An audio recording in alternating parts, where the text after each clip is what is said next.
Capítulo 7. Tendo Jesus concluído todas as suas palavras dirigidas ao povo, entrou em Cafarnaum. E o servo de um centurião, a quem este muito estimava, estava doente, quase à morte.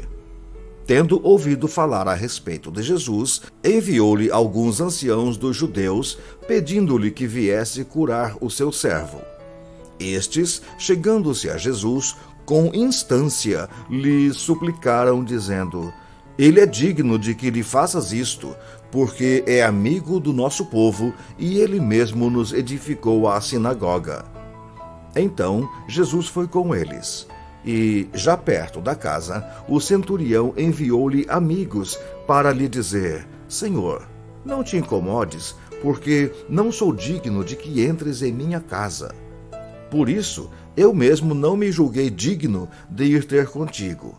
Porém, manda com uma palavra, e o meu rapaz será curado.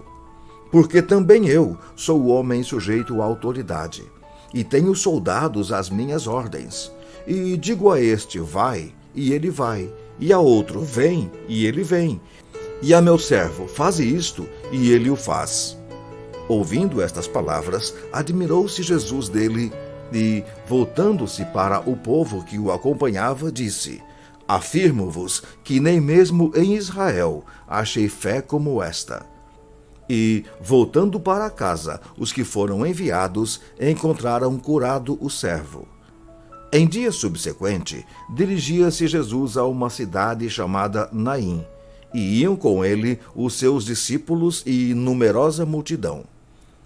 Como se aproximasse da porta da cidade, eis que saía o enterro do filho único de uma viúva, e grande multidão da cidade ia com ela. Vendo-a, o Senhor se compadeceu dela e lhe disse: Não chores. Chegando-se, tocou o esquife e, parando os que o conduziam, disse: Jovem, eu te mando, levanta-te. Sentou-se o que estivera morto e passou a falar. E Jesus o restituiu à sua mãe. Todos ficaram possuídos de temor e glorificavam a Deus, dizendo: Grande profeta se levantou entre nós, e Deus visitou o seu povo. Esta notícia a respeito dele divulgou-se por toda a Judéia e por toda a circunvizinhança. Todas estas coisas foram referidas a João pelos seus discípulos. E João, chamando 2 deles, enviou-os ao Senhor para perguntar: És tu aquele que estava para vir, ou havemos de esperar outro?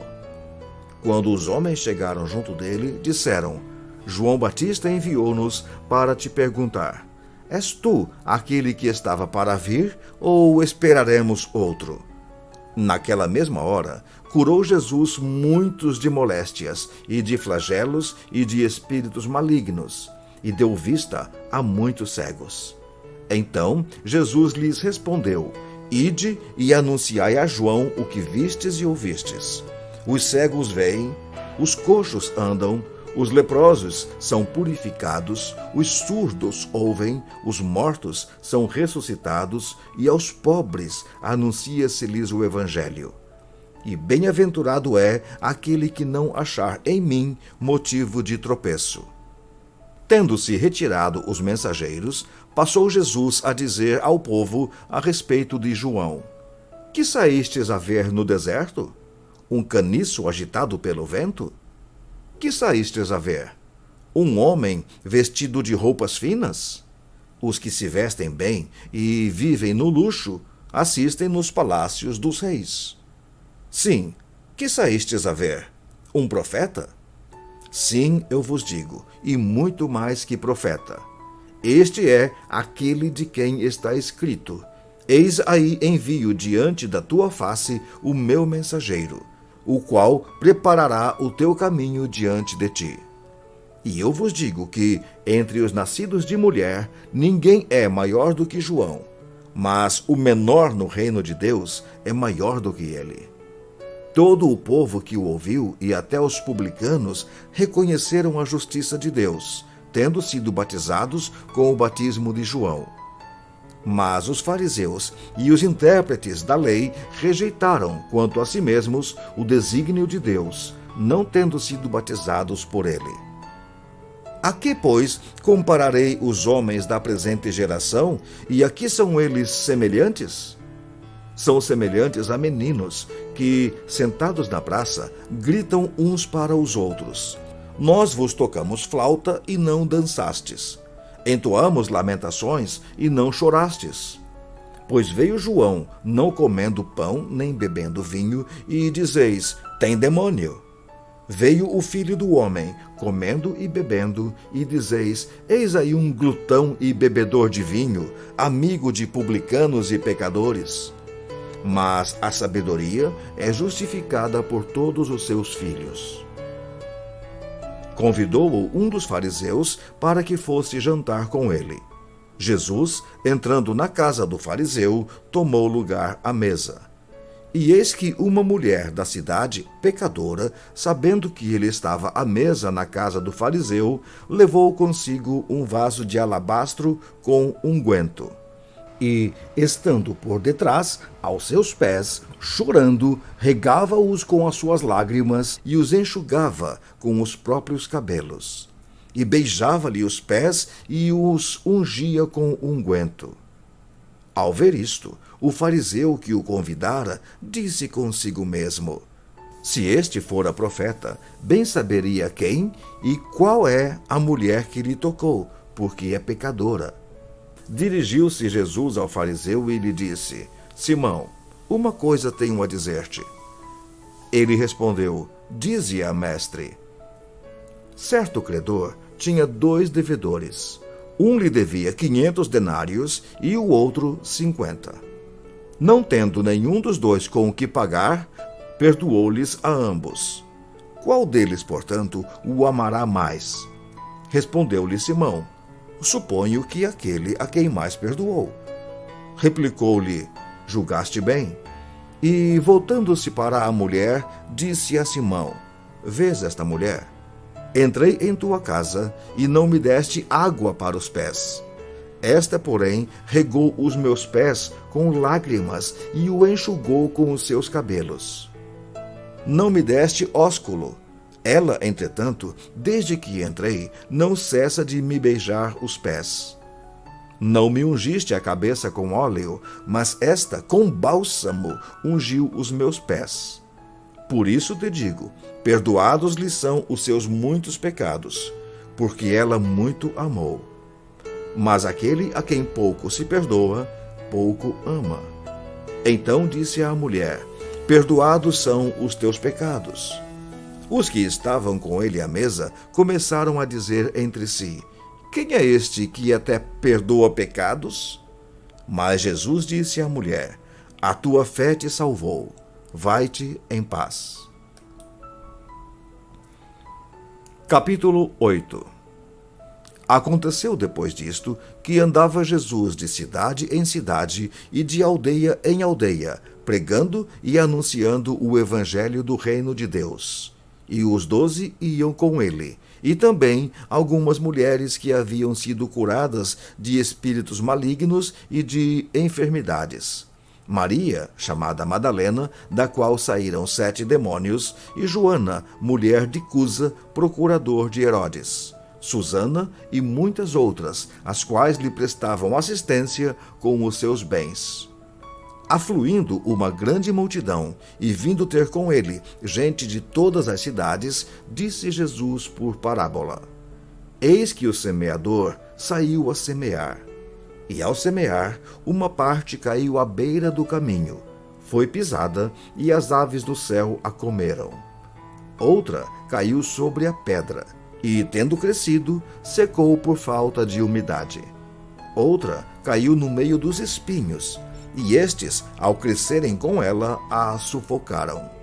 Outra, afinal, caiu em boa terra, cresceu e produziu a 100 por 1.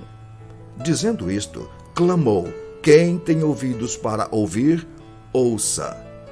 E os seus discípulos o interrogaram, dizendo: Que parábola é esta? Respondeu-lhe Jesus: A vós outros é dado conhecer os mistérios do reino de Deus. Aos demais, fala-se por parábolas, para que, vendo, não vejam, e, ouvindo, não entendam. Este é o sentido da parábola. A semente é a palavra de Deus. A que caiu à beira do caminho são os que a ouviram. Vem a seguir o diabo e arrebata-lhes do coração a palavra, para não suceder que, crendo, sejam salvos. A que caiu sobre a pedra são os que, ouvindo a palavra, a recebem com alegria. Estes não têm raiz, creem apenas por algum tempo e, na hora da provação, se desviam. A que caiu entre espinhos são os que ouviram e, no decorrer dos dias, foram sufocados com os cuidados, riquezas e deleites da vida. Os seus frutos não chegam a amadurecer. A que caiu na boa terra são os que, tendo ouvido de bom e reto coração, retêm a palavra. Estes frutificam com perseverança. Ninguém, depois de acender uma candeia, a cobre com um vaso ou a põe debaixo de uma cama. Pelo contrário, coloca sobre um velador, a fim de que os que entram vejam a luz. Nada há oculto que não haja de manifestar-se, nem escondido que não venha a ser conhecido e revelado. Vede, pois, como ouvis, porque ao que tiver se lhe dará, e ao que não tiver, até aquilo que julga ter lhe será tirado. Vieram ter com ele sua mãe e seus irmãos, e não podiam aproximar-se por causa da concorrência de povo. E lhe comunicaram: tua mãe e teus irmãos estão lá fora e querem ver-te. Ele, porém, lhes respondeu: minha mãe e meus irmãos são aqueles que ouvem a palavra de Deus e a praticam. Aconteceu que, num daqueles dias, entrou ele num barco em companhia dos seus discípulos e disse-lhes: passemos para a outra margem do lago. E partiram. Enquanto navegavam, ele adormeceu. E sobreveio uma tempestade de vento no lago, correndo eles o perigo de sossobrar. Chegando-se a ele, despertaram-no dizendo: Mestre, mestre, estamos perecendo. Despertando-se Jesus, repreendeu o vento e a fúria da água. Tudo cessou e veio a bonança. Então lhes disse: onde está a vossa fé? Eles, possuídos de temor e admiração, diziam uns aos outros: quem é este que até aos ventos e às ondas repreende e lhe obedecem? Então rumaram para a terra dos Gerazenos, fronteira da Galileia. Logo ao desembarcar, veio da cidade ao seu encontro um homem possesso de demônios, que havia muito não se vestia, nem habitava em casa alguma, porém vivia nos sepulcros. E quando viu a Jesus, prostrou-se diante dele, exclamando e dizendo em alta voz: que tenho eu contigo, Jesus, Filho do Deus Altíssimo? Rogo-te que não me atormentes. Porque Jesus ordenara ao espírito imundo que saísse do homem, pois muitas vezes se apoderara dele. E, embora procurassem conservá-lo preso com cadeias e grilhões, tudo despedaçava e era impelido pelo demônio para o deserto. Perguntou-lhe Jesus: qual é o teu nome? Respondeu ele: Legião, porque tinham entrado nele muitos demônios. Rogavam-lhe então que não os mandasse sair para o abismo. Ora, andava ali pastando no monte uma grande manada de porcos. Rogaram-lhe que lhes permitisse entrar naqueles porcos. E Jesus o permitiu. Tendo os demônios saído do homem, entraram nos porcos, e a manada precipitou-se despenhadeiro abaixo para dentro do lago e se afogou. Os porqueiros, vendo o que acontecera, fugiram e foram anunciá-lo na cidade e pelos campos. Então saiu o povo para ver o que se passara, e foram ter com Jesus. De fato, acharam o homem de quem saíram os demônios, vestido, em perfeito juízo, assentado aos pés de Jesus, e ficaram dominados de terror. E algumas pessoas que tinham presenciado os fatos contaram-lhes como também fora salvo o endemoniado. Todo o povo da circunvizinhança dos Gerazenos rogou-lhe que se retirasse deles, pois estavam possuídos de grande medo. E Jesus, tomando de novo o barco, voltou. O homem, de quem tinham saído os demônios, rogou-lhe que o deixasse estar com ele. Jesus, porém, o despediu, dizendo: volta para tua casa e conta aos teus tudo o que Deus fez por ti. Então foi ele anunciando por toda a cidade todas as coisas que Jesus lhe tinha feito. Ao regressar Jesus, a multidão o recebeu com alegria, porque todos o estavam esperando. Eis que veio um homem chamado Jairo, que era chefe da sinagoga, e, prostrando-se aos pés de Jesus, lhe suplicou que chegasse até a sua casa, pois tinha uma única filha, de uns 12 anos, que estava à morte. Enquanto ele ia, as multidões o apertavam. Certa mulher que havia 12 anos vinha sofrendo de uma hemorragia, e a quem ninguém tinha podido curar, e que gastara com os médicos todos os seus haveres, veio por trás dele e lhe tocou na orla da veste, e logo se lhe estancou a hemorragia. Mas Jesus disse: quem me tocou? Como todos negassem, Pedro, com seus companheiros, disse: mestre, as multidões te apertam e te oprimem, e dizes: quem me tocou? Contudo, Jesus insistiu: alguém me tocou, porque senti que de mim saiu o poder. Vendo a mulher, que não podia ocultar-se, aproximou-se trêmula e, prostrando-se diante dele, declarou à vista de todo o povo a causa por que lhe havia tocado e como imediatamente fora curada. Então lhe disse: filha, a tua fé te salvou. Vai-te em paz. Falava ele ainda, quando veio uma pessoa da casa do chefe da sinagoga, dizendo: tua filha está morta. Não incomodes mais o mestre. Mas Jesus, ouvindo isto, lhe disse: não temas, crê somente, e ela será salva. Tendo chegado à casa, a ninguém permitiu que entrasse com ele, senão Pedro, João, Tiago e bem assim o pai e a mãe da menina. E todos choravam e a pranteavam. Mas ele disse: não choreis, ela não está morta, mas dorme. E riam-se dele, porque sabiam que ela estava morta. Entretanto, ele, tomando-a pela mão, disse-lhe em voz alta: menina, levanta-te. Voltou-lhe o espírito. Ela imediatamente se levantou e ele mandou que lhe dessem de comer.